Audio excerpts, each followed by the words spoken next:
Persib Bandung berhasil mengalahkan Rans Nusantara FC dengan skor akhir 0-4 dalam lanjutan Liga 1 Indonesia.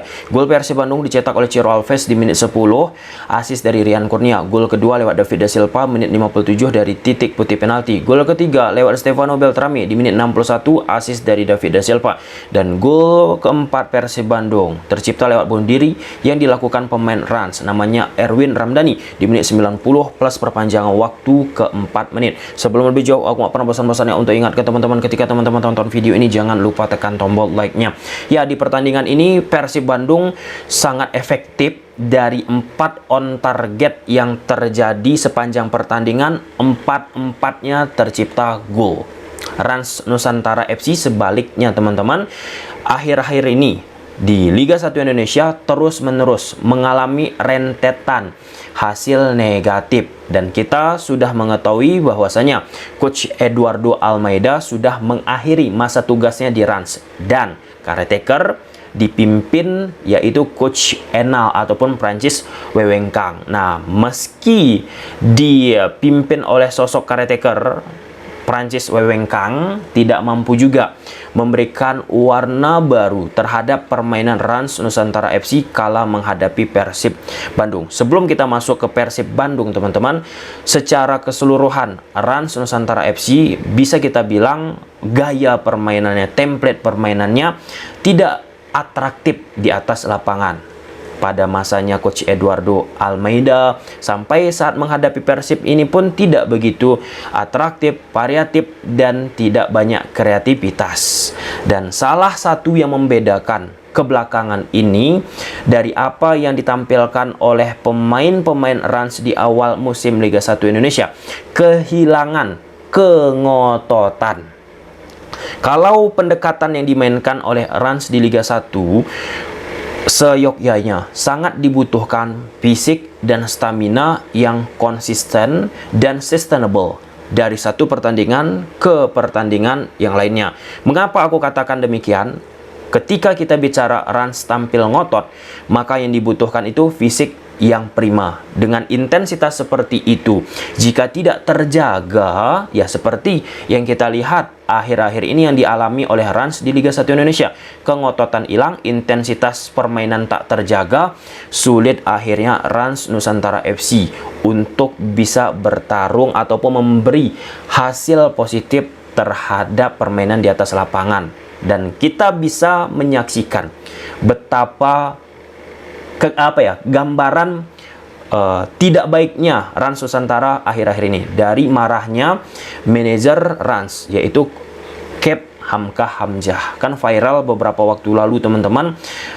Ini bukan permainan Rans Nusantara, dan ya sebenarnya kalau kita bicara fair-fairan teman-teman, di awal musim menara kembar yang mereka miliki, ada Angelo serta Kiko teman-teman, itu memberikan warna yang sangat spesial terhadap sisi defending yang dimiliki oleh Rans Nusantara FC.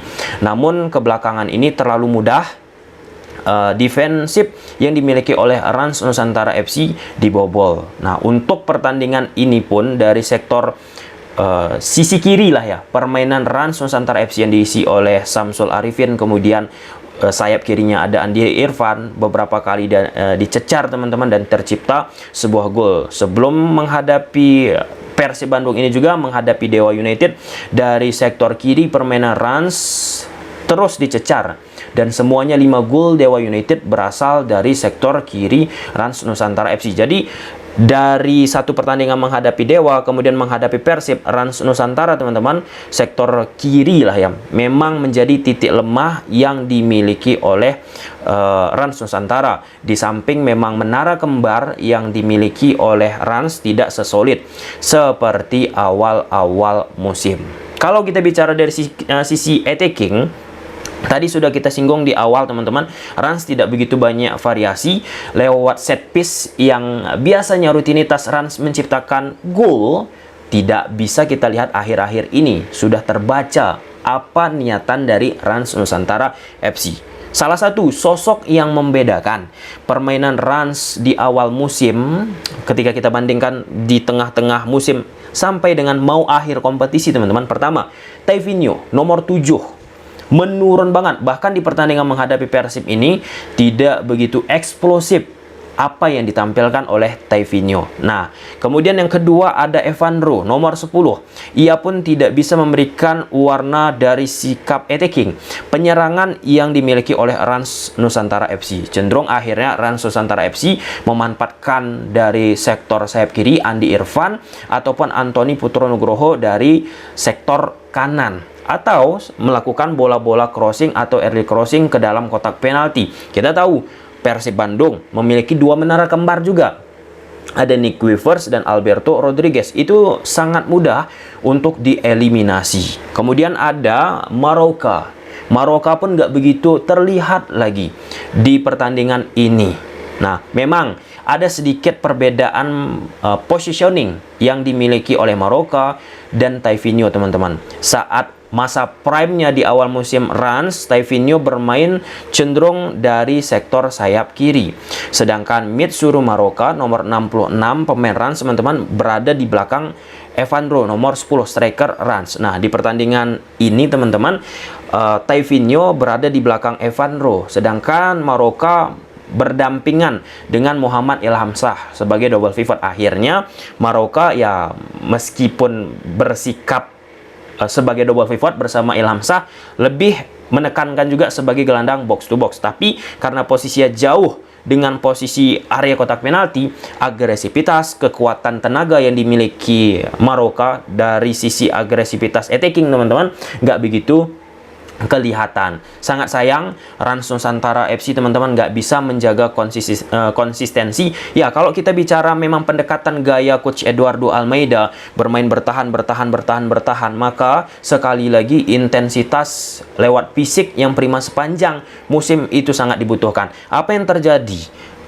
Coach Eduardo Almeida bersama Rans, sekarang pun diisi oleh caretaker Coach Prancis Wewengkang, teman-teman, pernah dialami oleh Coach Eduardo Almeida di Arema sepanjang ya hampir lewat setengah musim, teman-teman, mau habis nih Liga 1 Indonesia.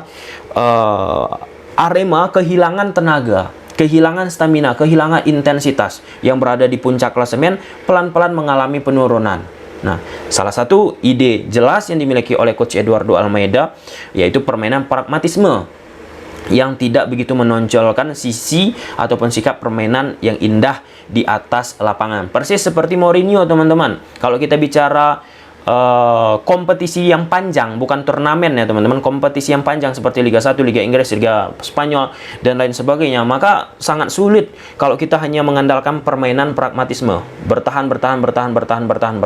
Nah, dari sikap defending yang dimainkan oleh Rans di beberapa pertandingan terakhir pun, sayap kiri, sayap kanan, nggak begitu sering juga melakukan track back lagi.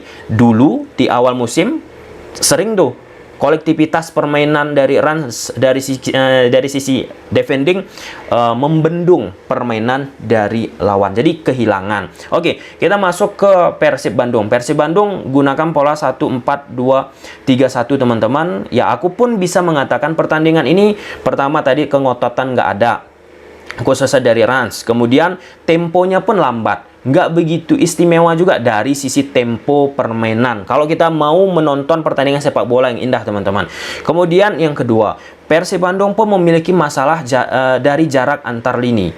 Misalnya membangun serangan dari bawah, Kevin Rey Mendoza mensirkulasikan bola ke posisi Nick Weavers ataupun Alberto, Dedi ataupun Dado sebagai holding akan turun menjemput bola. Nah, dari posisi Dado ataupun Klopp yang mencoba mendekat ke posisi depan pemain Persib Bandung, gapnya itu lebar. Akhirnya pemain-pemain Persib Bandung melakukan umpan backline, baik itu secara menyamping di posisi samping incarannya, teman-teman, mengoptimalisasi pergerakan lari dari Ciro Alves, ataupun dari kanan ada Rian Kurnia. Nah, posisi dari Ciro Alves di awal-awal pertandingan memang sebelah kiri, Rian Kurnia sebelah kanan. Seiring berjalannya switch of position dilakukan, Rian Kurnia sektor kiri, Ciro Alves sektor kanan. Ini kan salah satu upaya bagaimana bisa menembus ataupun menusuk sikap defending dari Rans yang kita ketahui dari sektor sebelah kiri kerap di beberapa pertandingan terakhir mengalami kebocoran. Kemudian yang ketiga, teman-teman, Stefano Beltrame ini kembali memberikan rasa ya optimisme progres permainannya sangat luar biasa. Ini sudah juga kita bahas kemarin. Aku berharap teman-teman menonton video tersebut, khusus kita membahas episode Stefano Beltrame. Ya, meski tidak begitu istimewa seperti saat menghadapi PSIS Semarang, aku bukan katakan di pertandingan ini jelek Stefano Beltrame, tetap memberikan beberapa ada key passing ataupun pergerakan-pergerakan tanpa bola untuk bisa memberikan kesempatan kepada rekan-rekannya yang lain agar dapat peluang yang lebih baik. Jadi secara nggak langsung Stefano Beltrame berhasil menarik menarik lawan untuk bisa mendekat ke posisi Stefano Beltrame sehingga rekannya mendapatkan space. Kemudian keempat, Kevin Rey Mendoza, teman-teman, oke banget dari sisi progresi bola ke kanan ke kiri, khususnya lewat kaki ke kaki, teman-teman. Hand ini dari sisi pemahaman taktikal, pemahaman apa yang harus dilakukannya di atas lapangan, oke. Tapi decisionnya, ini sebenarnya hand ini bukan pertama kali ya kita bahas decision makingnya, crossingnya, bisalah ditingkatkan lagi. Aku nggak mau katakan jelek ya, nggak halus bahasanya teman-teman. Aku nggak mau menjelek-jelekkan pemainnya, salah kayak gitu aku. Ya, aku berharap bisa terus meningkatkan permainan. Tapi kalau aku bicara visi misi, pemahaman lah ya, taktikal yang dimiliki oleh hand ini oke. Tapi yang perlu diantisipasi teman-teman, duel 1 lawan 1 lah ya dari sektor kanan Persib Bandung yang ditempati oleh hand. Karena ada beberapa kali lewat pergerakan Andi Irfan, kemudian Taivinho coba mengobrak-abrik permainan Persib lewat sektor kanan. Karena sektor kiri yang ditempati oleh Rezaldi Hehanussa, aku respect banget, bisa berkali-kali membendung, mengantisipasi pergerakan-pergerakan dari pemain-pemain Rans Nusantara FC. Aku pun harus jujur teman-teman, ada beberapa kali kesempatan harusnya bisa dioptimalkan oleh Rans, namun diantisipasi oleh kiper Persib ataupun terkena mistar, sehingga momentum yang tertinggal 0-1 Rans melawan Persib Bandung nggak bisa dioptimalkan Rans. Akhirnya Persib Bandung bisa menciptakan gol kedua, gol ketiga lagi akibat kesalahan-kesalahan pemain Rans, dan akhirnya gol keempat lagi lewat bunuh diri yang dilakukan oleh Erwin Ramdhani. Oke, good luck untuk Boyan Hodak teman-teman. Tapi untuk pertandingan ini harus tentunya dijadikan bahan evaluasi bagi Boyan Hodak. Contohnya seperti gap jarak antar lini saat menghadapi Rans yang posisi permainannya tidak begitu prima, aku rasa nggak kelihatan. Tapi saat menghadapi tim-tim yang secara core permainan sudah settle, sudah oke teman-teman di Liga 1 Indonesia, maka akan sangat sulit nantinya Persib Bandung bisa mengoptimalkan permainan tersebut di atas lapangan. Dan tentunya variasi-variasi lainnya teman-teman. Jujur, permainan kualitatif dari sayap kanan yang diisi oleh Rian Kurnia sebelum dia bergerak di sayap kiri, teman-teman. Ciro Alves pun dari sayap kiri di awal-awal pertandingan sebelum bergerak ke sayap kanan, itu terus dimanfaatkan oleh Boyan Hodak. Dan lewat permainan vertikal direct, bisa teman-teman lihat Rans melakukan penyerangan dari sisi ball position. Rans unggul 5-1 berbanding 49. Ini tipis teman-teman. Rans melakukan pergerakan di trap nih, dipancing oleh Persib Bandung untuk terus masuk ke daerah permainan Persib Bandung. Nah, di saat itu dipotong oleh pemain Persib Bandung. Dapat bola pemain Persib Bandung dengan cepat nih, pemain Persib melakukan transisi negatif ke positif, transisi bertahan ke positif dengan meletakkan bola langsung, bola daerah ataupun bola panjang ke pemain-pemain yang memiliki kecepatan. Nah, pemain-pemain yang memiliki kecepatan siapa? Jelas Ciro Alves, Rian Kurnia, kemudian ada David Da Silva. Syukur-syukur Beltrame yang sudah paham arti Liga Indonesia yang kebanyakan lari bisa membantu, baik itu dari pergerakan tanpa bola ataupun lewat bola yang diberikan kepada dia, lalu dia mengalirkan di atas lapangan. Oke, dengan sistem Championship Series Liga 1 Indonesia musim ini, dari sisi pengalaman sangat menguntungkan Persib Bandung dan sangat memiliki pengalaman nih, seperti Kevin Rey Mendoza, lalu ada Boyan Hodak. Boyan Hodak bersama klub sebelumnya sudah disampaikan, kita bahas juga teman-teman, raja turnamen di Malaysia. Apakah untuk musim ini akan bisa menggondol Liga 1 Indonesia bersama Persib Bandung? Kita tunggu saja. Coba silahkan tulis di kolom komentar. Bye.